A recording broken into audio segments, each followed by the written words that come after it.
Hello students, this is the fifth video lecture on the topic bank reconciliation statement. अब तक हम लोग काफ़ी क्वेश्चन सॉल्व कर चुके हैं, बट ये जो आज हमने क्वेश्चन लिया है, इस क्वेश्चन में भी हमने एक स्पेशल फीचर लिया है और वो स्पेशल फीचर है एडजस्टेड कैश बुक।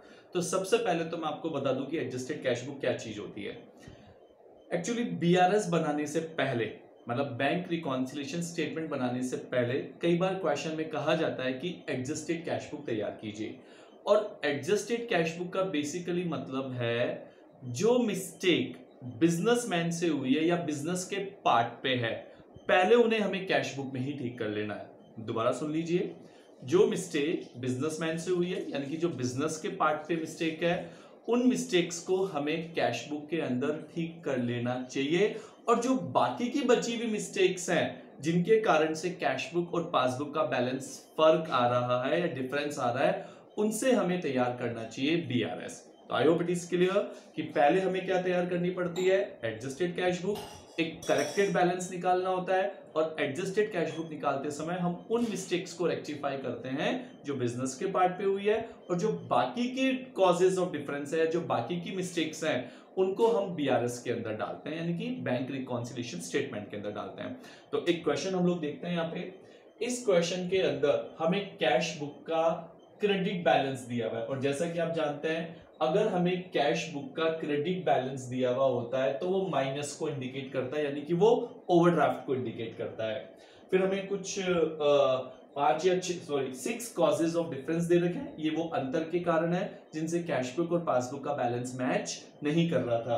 पहला रीजन आपके सामने है, चेक इशूड 17,520 इन जून 2020। अच्छा, एक चीज और, हम लोग जो बीआरएस तैयार कर रहे हैं वो 30 जून 2020 को तैयार कर रहे हैं, यानी कि हम लोग एक तरीके से जून वाले महीने का, 30 जून 2020 का मतलब 1 जून से लेकर के 30 जून वाले जो ट्रांजैक्शंस हैं उन्हीं को बीआरएस के अंदर डाल रहे हैं।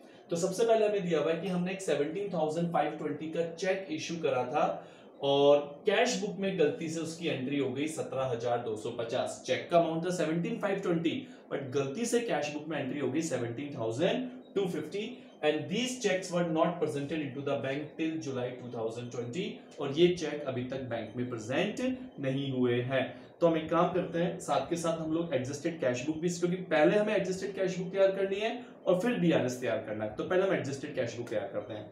हमें कैश बुक का जो क्रेडिट बैलेंस दिया हुआ है वो है 11,810। So please check the solution. हमें कैश बुक का क्रेडिट बैलेंस दिया हुआ है 11,810। अगर डेबिट बैलेंस दिया हुआ होता तो हम लिखते टू बैलेंस बीडी, और अगर क्रेडिट बैलेंस दिया हुआ है तो हम लिखेंगे बाय बैलेंस बीडी।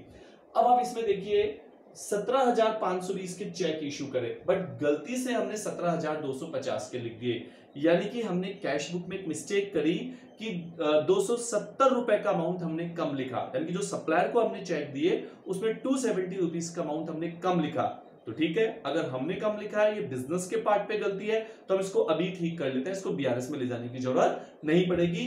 तो हमने यहां लिख दिया बाय सप्लायर, कि सप्लायर को हमने 270 रुपए का पेमेंट किया था, बट गलती से हम उसको कैश बुक में नहीं लिख पाए थे, या जो भी हो कम लिख दिया था, तो हमने पेमेंट साइड में सप्लायर के नाम से 270 रुपए और उतार दिए।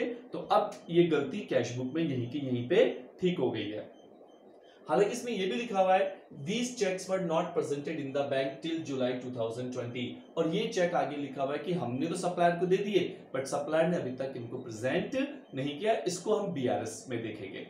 नेक्स्ट आगे लिखा हुआ है a cheque of ₹350 paid into the bank in May had been debited by the bank in error in June 2020। हमने चेक जमा करवाए थे, मतलब बैलेंस बढ़ना चाहिए था हमारा, बट गलती से बैंक ने क्या करा, हमारे खाते में इसको डेबिट कर दिया, हमारे अकाउंट में डेबिट कर दिया, यानी कि बैंक ने हमारा बैलेंस कम कर दिया। ये मिस्टेक बिजनेस के पार्ट पे नहीं है, ये मिस्टेक बैंक से हुई है, तो इसे हम एडजस्टेड कैश बुक में नहीं लिखेंगे, इसको हम बीआरएस में डालेंगे। नेक्स्ट थर्ड ट्रांजैक्शन है interest of ₹880 charge by the bank not entered in cash book, मतलब बैंक ने 880 रुपए का हमसे इंटरेस्ट लिया है, बट ये कैश बुक में नहीं आ पाई। तो अब लिख देते हैं, यानी कि एक चार्जेस हमें देना था 880 रुपए का, वो कैश बुक में नहीं आ पाया, तो उसको हमने नहीं लिखा, ये बिजनेस के पार्ट पे मिस्टेक है, तो इस गलती को हम ठीक कर देते हैं। हम लिख देंगे बाय इंटरेस्ट 880 880 रुपए पेमेंट साइड में आना चाहिए, हमने पेमेंट साइड के अंदर 880 रुपए लिख दिया है। नेक्स्ट आ रहा है fourth one, cheque received and recorded in cash book but not send to the bank for collection. हमें चेक मिला, कैश बुक में भी एंट्री कर दी, बैंक में भी भेज दिया, लेकिन उस cheque send to the bank for collection but not send to the bank for collection, यानी कि हमें चेक मिला, कैश बुक में एंट्री कर दी, लेकिन हम उसको बैंक में भेजना भूल गए। अब देखा जाए तो ये गलती बिजनेस के पार्ट पे है कि बिजनेस से गलती हुई कि बिजनेस ने इसको बैंक में नहीं भेजा, लेकिन हमने कैश बुक में तो कोई गलती नहीं करी है। कैश बुक में इसलिए गलती नहीं करी क्योंकि अगर किसी कस्टमर से चेक मिला है तो हमें कैश बुक में तो एंट्री करनी थी, तो हमने कैश बुक में एंट्री कर दी है, लेकिन हम बैंक में भेजना भूल गए हैं। तो अकाउंटिंग मिस्टेक नहीं है, इसमें एक जनरल मिस्टेक हुई है, ह्यूमन बीइंग से जो गलतियां हो सकती है वो गलती हुई है, तो इस गलती को हम बीआरएस के थ्रू ही ठीक करेंगे। नेक्स्ट आ रहे हैं हम, payment receive from a customer by bank 2730, no entry was made in the cash book. मतलब हमें 2730 रुपए का एक कस्टमर से चेक मिला बट कैश बुक में एंट्री नहीं हुई, ये गलती हमारी है कि हमें 2730 रुपए का चेक मिला बट हमने कैश बुक में एंट्री नहीं करी है। मिला है तो रिसिप्ट साइड में आ जाएगा 2730, हमें कस्टमर से चेक मिला था, हमने अब उतार दिया रिसिप्ट साइड में और एडजस्टेड कैश बुक में लिख दिया इसे। Payment side of cash book had been undercast by ₹100। Cash book में पेमेंट साइड हमने 100 रुपए से कम लगाई है, तो गलती कहां पे हुई है हमसे, कैश बुक में गलती हुई है। तो कैश बुक का पेमेंट साइड 100 रुपए से कम लिखा हुआ है, तो हमने कैश बुक के पेमेंट साइड में अमाउंट उतार दिया 100 रुपीज, क्योंकि हमने पेमेंट साइड में 100 रुपए कम लिखा है, तो पेमेंट साइड में 100 रुपए और उतार दीजिए। तो अब आप इस साइड का टोटल कीजिए क्रेडिट साइड का, तो ये टोटल आ रहा है 13060, इसमें से 2730 माइनस करा तो करेक्ट बैलेंस निकल के आ रहा है कैश बुक का 10,330, 10,330। अब जब हम बीआरएस तैयार करेंगे तो हम कैश बुक का 11,810 बैलेंस नहीं लेंगे, अब हम कैश बुक का जो नया करेक्टेड बैलेंस है, अमेंडेड जो बैलेंस है, उससे स्टार्ट करेंगे। तो कैश बुक का नया बैलेंस है 10,320 रुपीज, 10,330 रुपए, और ये ध्यान रखना ये क्रेडिट बैलेंस है, क्योंकि क्रेडिट साइड का टोटल ज्यादा है और डेबिट साइड का कम है, तो ये क्रेडिट बैलेंस है। और कैश बुक का क्रेडिट बैलेंस मतलब नेगेटिव बैलेंस, तो हमने लिखा credit balance as per cash book 10,330। अब हम वापस देखते हैं वो ट्रांजैक्शंस जो हमें बीआरएस में डालना है, यानी कि जो अमेंडेड कैश बुक में नहीं आ पाए उन ट्रांजैक्शंस को अब हमें बीआरएस में डालना है। अब हमारा बीआरएस स्टार्ट हो चुका है।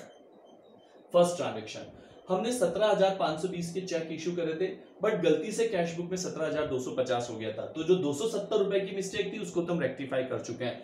बट आगे लिखा हुआ है कि ये चेक कैश बुक में तो एंट्री हो गए बट अभी तक प्रेजेंट नहीं हुए, तो हम समझते हैं जैसे ही हमने किसी को चेक इश्यू करा तो कैश बुक का बैलेंस तो कम हो गया बट चेक प्रेजेंट ही नहीं हुए, तो इसका मतलब है हमारे खाते से पैसा निकला ही नहीं है, तो पासबुक में बैलेंस ज्यादा है, कैश बुक कम है, पासबुक ज्यादा है। कैश बुक को पासबुक के बराबर करने के लिए हम क्या कर देंगे, इसे ऐड कर देंगे और अमाउंट आ जाएगा जो सही करेक्टेड अमाउंट है 17,520, 17,520, इसको हमने यहाँ पे ऐड कर दिया।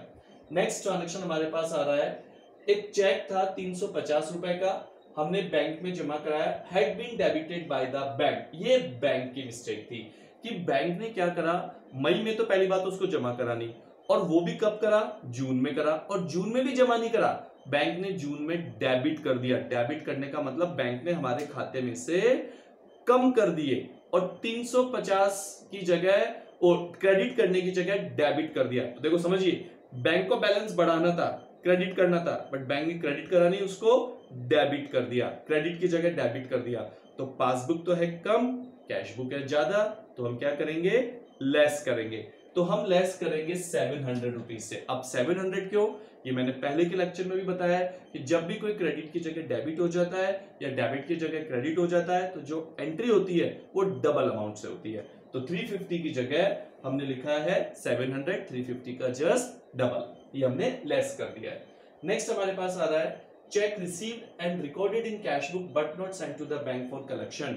हमें चेक मिला, कैश बुक में एंट्री भी हो गई, तो कैश बुक का बैलेंस तो बढ़ गया, लेकिन अभी तक हमने उसको कलेक्शन के लिए नहीं भेजा। इसका मतलब पासबुक का बैलेंस कम है, कैश बुक का बैलेंस ज्यादा है।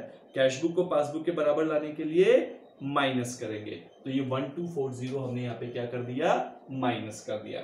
उसके बाद आ रहा है, हमें एक पेमेंट मिला है कस्टमर से 2730 का, no entry was made in cash book, but cash book में उसकी एंट्री नहीं हुई थी। इस गलती को हमने अमेंडेड कैश बुक के अंदर यानी कि एडजस्टेड कैश बुक के अंदर ही ठीक कर दिया है। जब एडजस्टेड कैश बुक में ठीक कर दिया है तो अब उसको बीआरएस में डालने की जरूरत नहीं है। नेक्स्ट आ रहा है payment side of cash book had been undercast by ₹100। Cash book की पेमेंट साइड में 100 रुपए कम लिख दिया। इस गलती को भी हमने एडजस्टेड कैश बुक में ही ठीक कर दिया है। जब एडजस्टेड कैश बुक में ही ठीक कर दिया है तो इसको भी हमें बीआरएस में डालने की जरूरत नहीं है। तो आई थिंक हमने सारे ट्रांजैक्शंस कवर कर लिए। अब हम ऐड वाले ट्रांजैक्शंस को एक तरफ कर लेते हैं। ऐड का सिर्फ एक ट्रांजैक्शन है, 17,520 रुपीज हमें ऐड करना है, और जो लेस के दो ट्रांजैक्शन है 700 और 1240 यानी कि टोटल हो गया 1940, इसको हम लेस करेंगे। ये नेगेटिव है 10,330, ये प्लस है 17,520 और ये माइनस है 1940, और हमारा फाइनल आंसर आ रहा है 5250 और ये प्लस में आ रहा है। ध्यान रखना है पॉजिटिव आंसर है 5250। ऊपर हमने लिखा है credit balance as per cash book, तो नीचे आ जाएगा एज पर पासबुक। अब पासबुक और आंसर आ रहा है पॉजिटिव, तो पासबुक का जब क्रेडिट बैलेंस होता है तो वो पॉजिटिव होता है। तो हम यहाँ पे debit balance as per passbook नहीं लिखेंगे क्योंकि ये पॉजिटिव आंसर है। तो पॉजिटिव आंसर कब होता है? जब credit balance as per passbook हो। तो हमने लिखा credit balance as per passbook 5250।